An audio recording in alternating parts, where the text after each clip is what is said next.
Ճանաչում հայոց ցեղասպանությունը։ Ինքը մի պահ հրաժարվում էր, ուզում էր վերացնել էդի։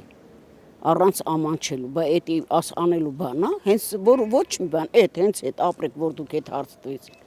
Բայց ինքն ով է որ ցեղասպանություն չճանաչի։ Ով։ Չի էլ ընդունում, չի էլ ուզում լսի։ Էդի ասում է չի եղել, էդի ձևական բան է, էդի սենց է, էդի նենց է, վայ մամա ջան, սա աշխարհը գիտի, որ ցեղասպանություն ա եղել, իսկ ինքը չգիտի, որովհետև ինքի թուրքի կողմնակից է, ոչ թե հայի, ինքը հայ կողմնակից չի։ Ինքը Ադրբեջանին է պաշտպանում, Բաքվին, ոչ թե Հայաստանին։ Դե որ հայ ելնի, այդքան Բաքվին կպաշտպանի, իրան Հայաստանին կգցի։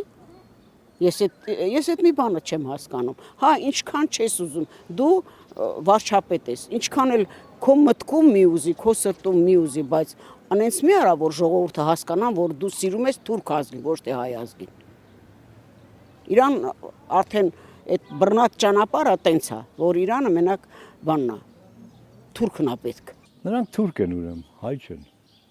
Ուրիշ ինչ ասել։ Մարդը ոնց կարա ուրանա իր ծնողի սպանողին։ Ոնց կարող ուրանա։